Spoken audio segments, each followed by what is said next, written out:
Good evening. Now, as many of you know, I have recently seen a film that I have been looking forward to seeing for a long time. That movie that is called Ghostbusters. Not the original Ghostbusters or the remake from 2016. No, this is Ghostbusters Afterlife. And I must say that while I do appreciate its lack of overt nostalgia, I do have to say I do find it was a little bit uncomfortable to watch, knowing that I was mostly being sold an idea and a concept and a belief that something was going to change along the way. But it was, in fact, very much the same story that it was with the 2016 movie, the more I thought about it. And I'll tell you why. Just simply follow me on this particular track where we must go in order to find what it is that we are looking for in the way of a responsible review of this film. First, let me say the children were great. Paul Rudd, as always, is wonderful. There were things in the movie that I did appreciate, and there were things in the movie that I did not appreciate. I felt I was being pandered to. Now, you may not feel the same way when you watch the movie, and I would recommend watching the movie because I do think it is worth watching. But I do feel I was being pandered to for a very, very, very long time, but it was worth it.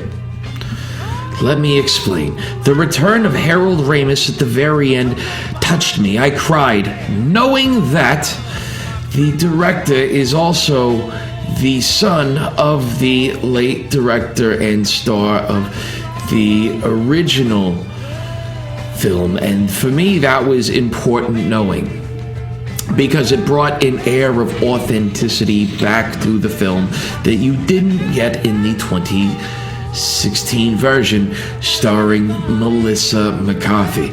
And you know my feelings on Melissa McCarthy. Bernie Big Daddy Sanders from the great state of Vermont, I'm not a fan. I do not like Melissa McCarthy. I feel like she is oversold. She's not funny. I don't like her movies. I don't like her acting.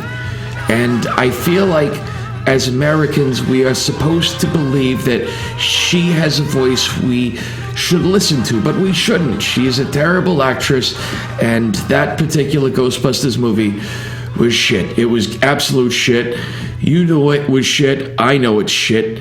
None of us wanted to watch it, and if we did watch it, we watched it because we were told we had to watch it. And I'll be honest, I didn't watch it because Melissa McCarthy was in it.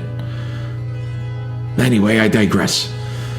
Going back to Ghostbusters Afterlife, personally, I would say take the 2 hours out of your day to go watch it. It's not a terrible film. You're not feeling like you're being overly pandered to because of Paul Rudd. Paul Rudd is wonderful. Everybody loves Paul Rudd.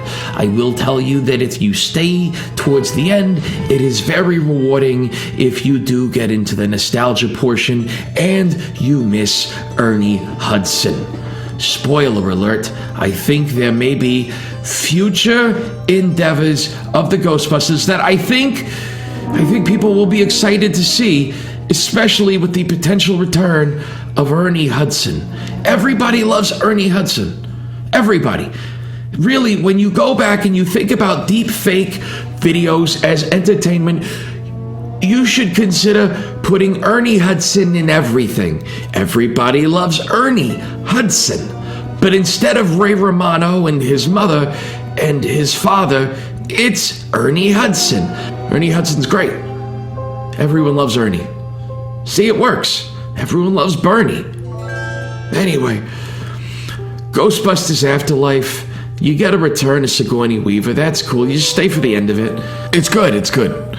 I also do appreciate the return of the one and only Dan Aykroyd being the paranormal UFO ghost guy that we know him to be now.